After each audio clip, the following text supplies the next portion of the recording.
I'm Hi, Dr. how are you? Deborah Moore, and I'm here with the esteemed Dr. Temple Grandin. Most of you know a lot about Temple, but in case you don't, here's a few pieces of information. Temple is a professor of animal science at Colorado State University. She's a sought-after consultant to the livestock industry and an expert in animal behavior. She's a proponent for the humane treatment of livestock. She's received many honorary doctorate awards. And in 2010, she was named by Time magazine as one of the 100 most influential people in the world. In 2016, she was inducted into the American Academy of Arts and Sciences. And in 2017, she was inducted into the National Women's Hall of Fame. The HBO movie about her, simply titled Temple Grandin, won 7 Emmy Awards.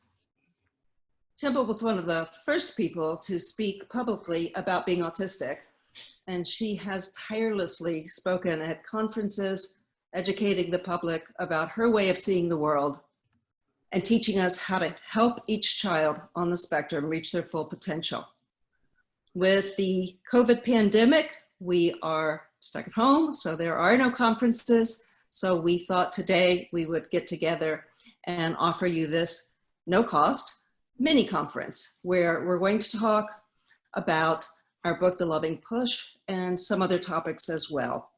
Temple's written scores of publications about both livestock and autism. I was fortunate enough to co-author with her on the book, The Loving Push, How Parents and Professionals Can Help Spectrum Kids Become Successful. It's my honor to be here today with her to talk about the themes in that book. And also, we're going to address questions that were gathered from various LinkedIn groups related to autism. Temple, maybe you could start out by saying a few words about why you wanted to write The Loving Push, why you think loving pushes are important. Well, what I'm seeing is too many kids getting so overprotected, they're not advancing. We're doing a real good job in a lot of places with working with real young children on getting speech started. But where we're falling down is with some of these middle school kids and teenagers. They're not learning life skills, they're not learning work skills. And sometimes it's a tendency of parents to overprotect. Now, you don't want to, I like visual analogies, so you don't want to chuck the kid in the deep end of the pool and overstress them. But on the other hand, you got to stretch. My mother had a very good instinct on just how much to stretch. Get them to try new things, get them to have choices, but we've got to get them out there doing things. Right. And one of the things that we did in The Loving Push is we interviewed real families. And sometimes the parents told us it was difficult to know how much to push. And when they would get pushed back from the kids, it was, you know, they were tired to begin with, and it was easy to give up. So we wrote the book hoping that it would also motivate people to see that it's really worth it, because it sometimes feels like, oh, I can't have one more battle. But the big battle is to get your kid through childhood into whatever they're capable of in adulthood. And that's going to take some loving pushes, and it's not going to be easy every time. Well, you have to stretch. I can remember when I was 15, the opportunity came up to go to my aunt's ranch, and I was afraid to go. And if I hadn't gone to my aunt's ranch, I would have never been in the cattle industry. So that brings up another really important thing. Teenagers get interested in things they get exposed to.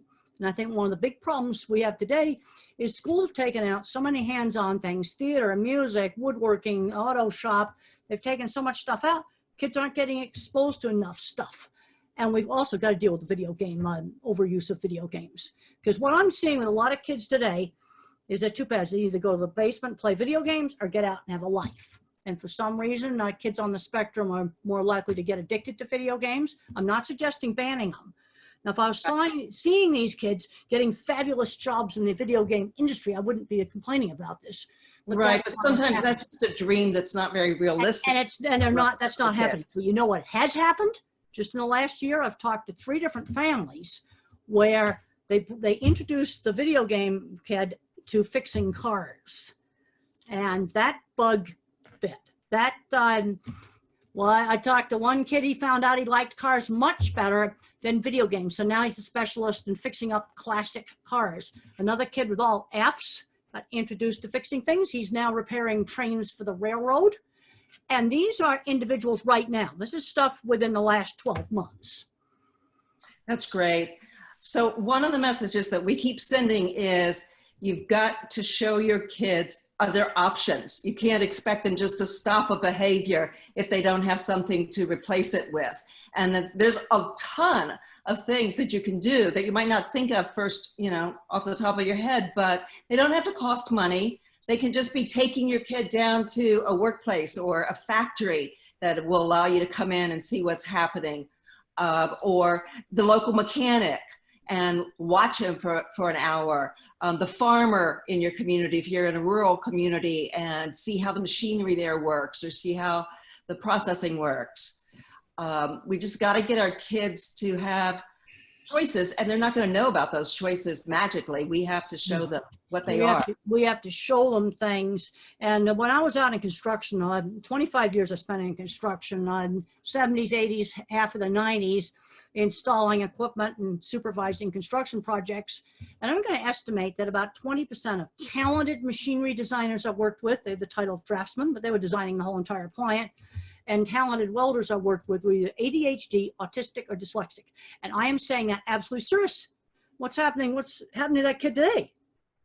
Because another bad thing that's happening in industry today is these people are not getting replaced. My colleagues are retired, and we're losing skills on building things. And I am very concerned about this. Right, right. There are jobs out there, but we have to get the kids interested in them, and we have to let them know that they exist. And they have to get exposed. And right. Another thing is learning how to drive. If I hadn't learned how to drive, there would have been no career in the cattle industry. It is that simple.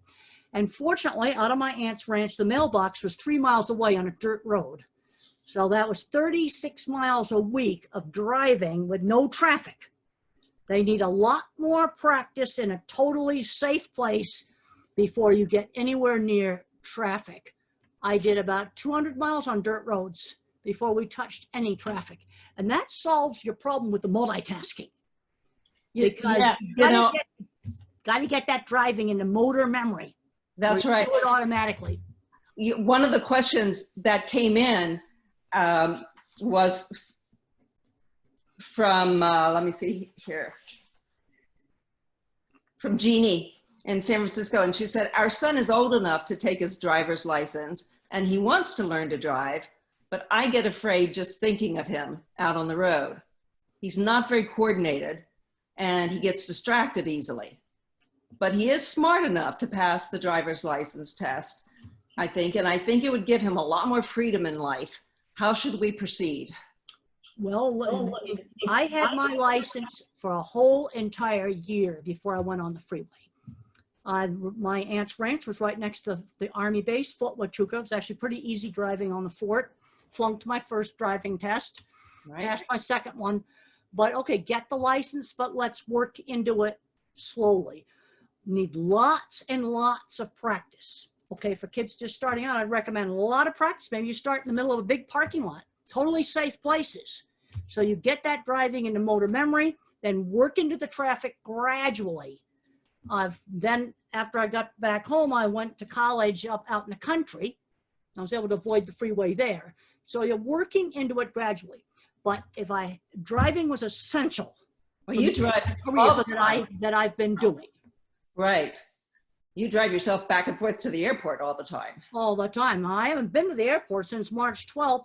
I just had another event in September canceled just now. Yeah. Everything's been canceled.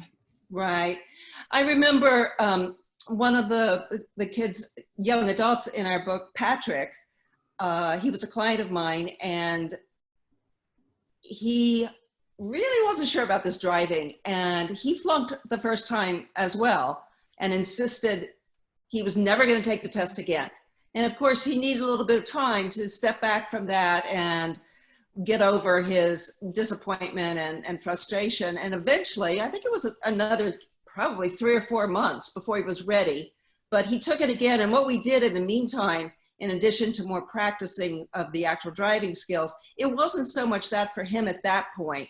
It was his anxiety got in the way. Well, that was part of my problem. I flunked the driving test and the examiner said I was just too anxious. I came back 2 or 3 weeks later because I took the second one again at Fort Huachuca.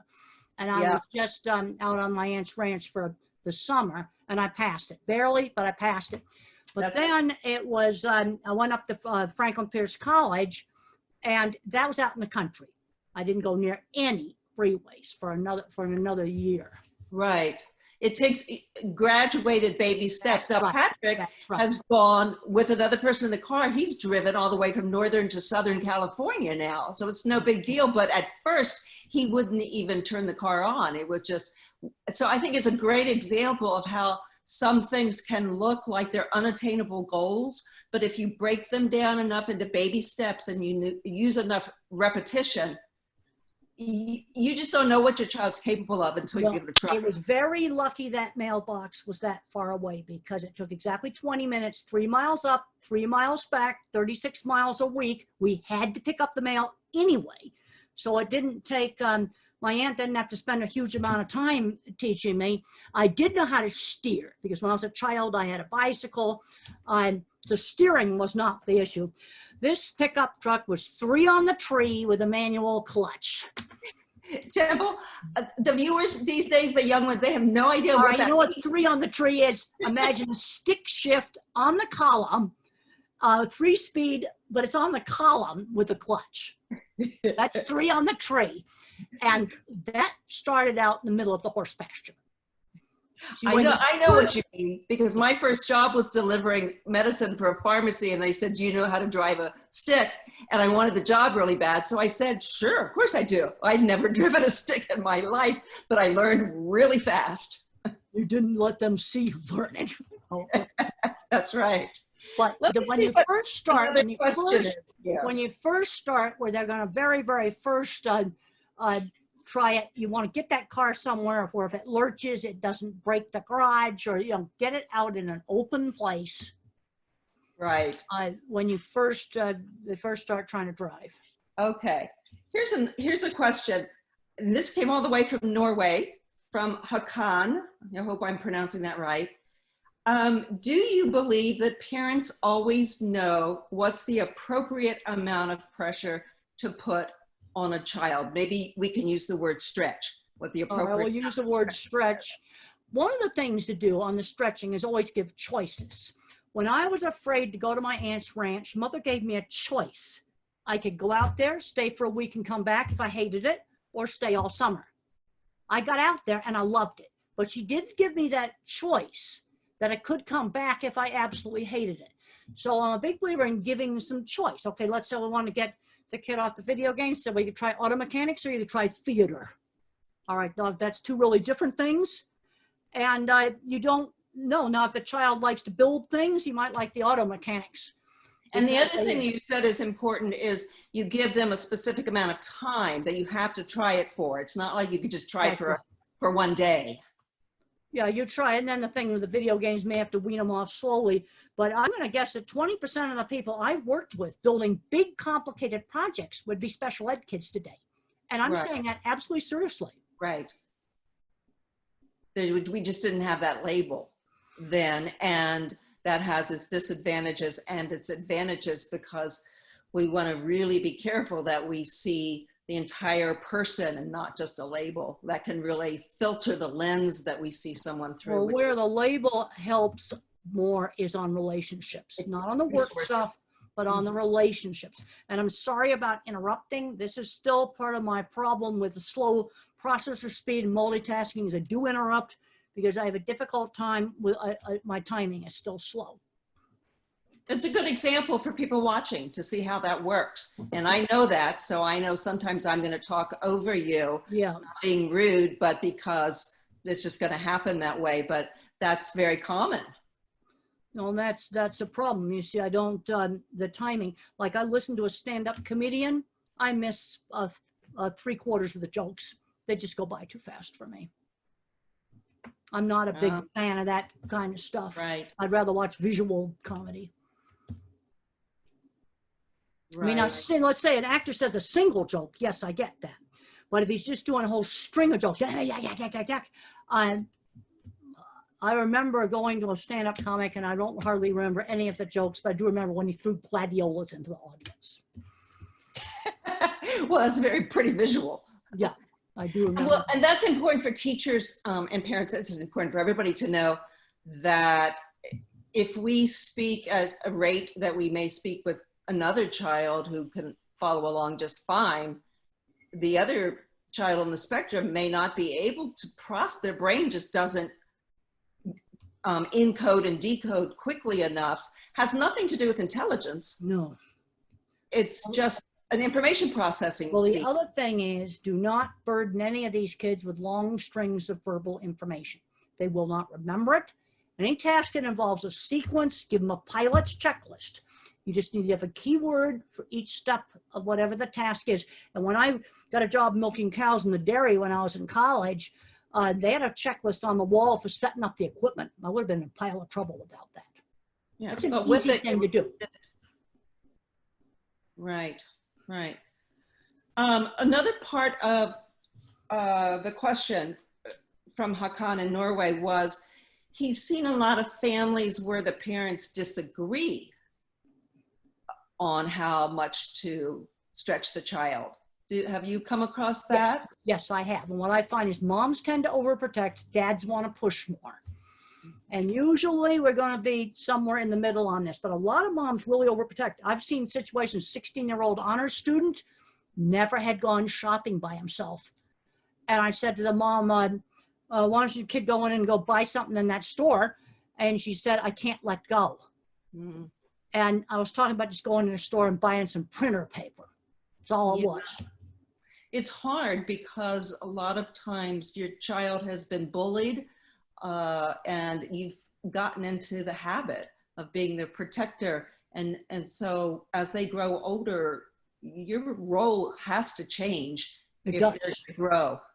But mother had a really good sense. She was always getting me out, doing different things, giving me choices. And after I got thrown out of 9th grade when I was 14 for fighting, when I threw a book at a girl, mother picked out 3 special schools, and she gave me a choice even then, but she picked out 3 that she liked.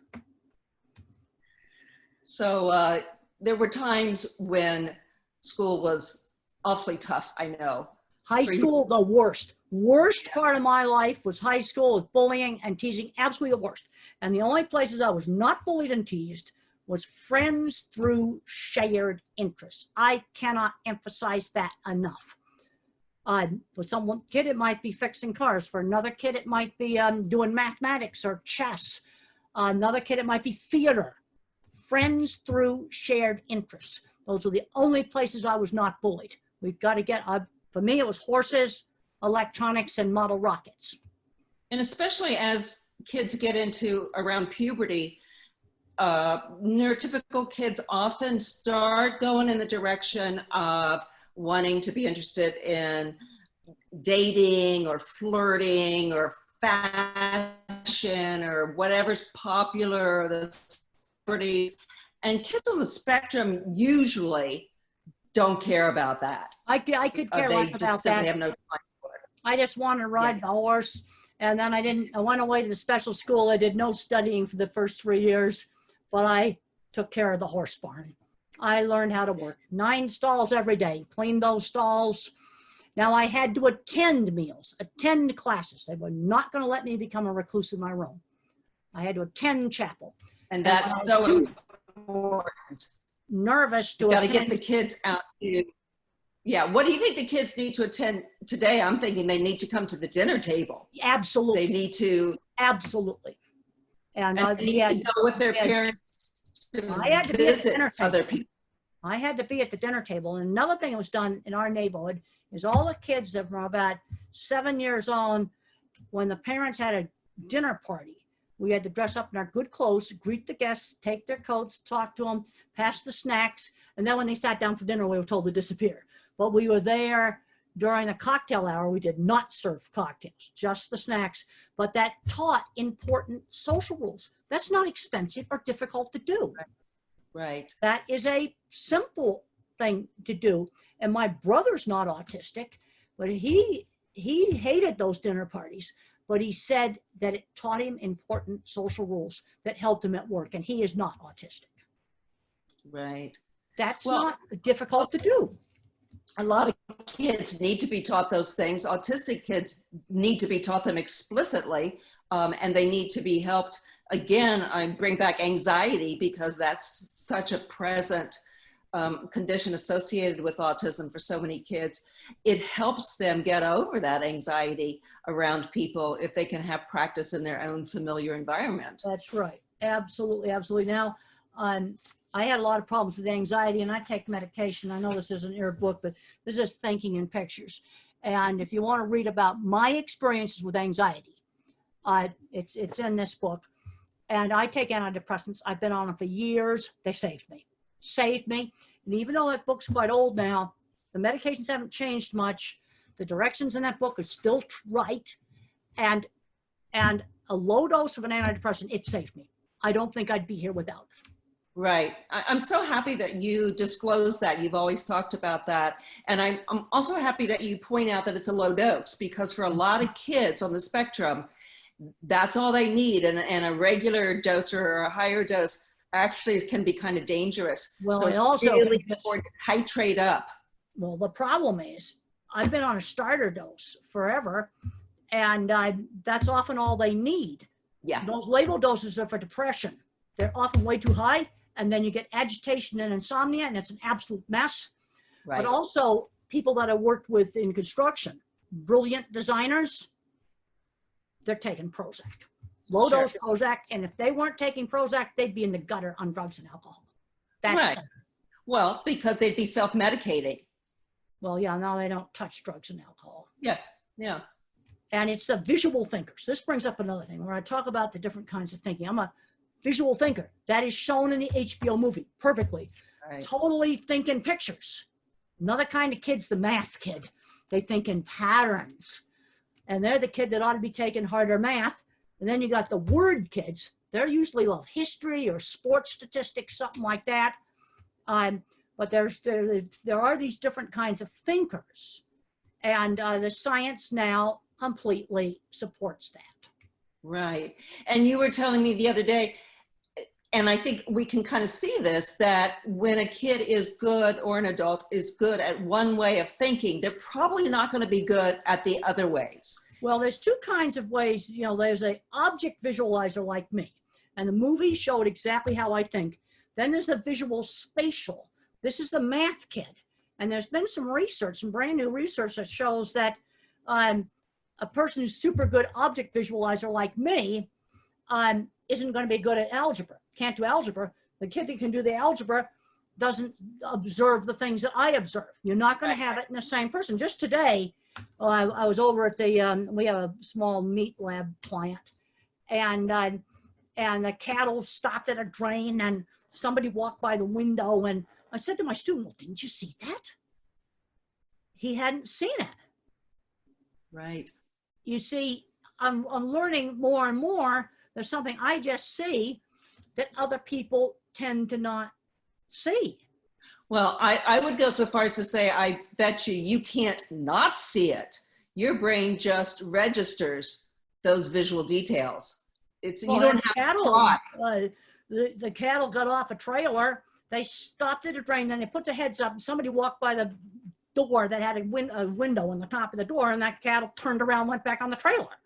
Yeah. And they were kind of flighty, kind of flighty personality type of cattle.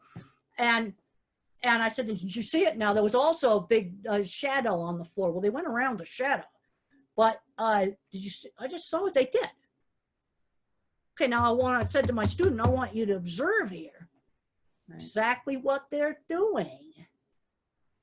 Because yes, there was a big sunlight stripe on the floor, but that wasn't where the problem was. They could walk around that. Right. But I watched them stop at the drain. The heads came back up like this. Somebody went by the window. They turned around. Yeah. I saw that. And that's how your brain is I'm wired learning to see more and more that things. other people have a harder time seeing these sorts of things. That's helped me in my work with animals because they live in a sensory-based world. Mm-hmm. And then the mathematical mind, there's certain people in mathematics, they have aphantasia. They have no visual thinking. Okay, so they're engineers. You need the visual thinking to prevent horrible engineering mistakes, like the Fukushima nuclear power plant meltdown, because they didn't put watertight doors in to protect that emergency cooling pump. You see, the mathematician doesn't see the water going in and filling the basement. Right. I can't design a nuclear reactor, but I certainly would know how to buy watertight doors and have them put in. Because you just see it. You see the water coming over the seawall, flooding the site. Steel doors are going to go, and they're going to just push out. And the basement's full of water. The electric pump is now underwater. And it's not going to work. Yep. Well, it's certainly a good example of how we definitely need all kinds of minds. We need the whole team. The other thing I've learned working with these great big huge processing factories is the visual thinkers like me do what I call the clever engineering department. They make the really clever mechanical equipment, like a very clever packaging machine. The more mathematical engineers do boilers, refrigeration. Is this roof truss going to be strong enough? That's a totally different skill than the clever engineering department. And the people I worked with never touched boilers and refrigeration. We don't understand that stuff.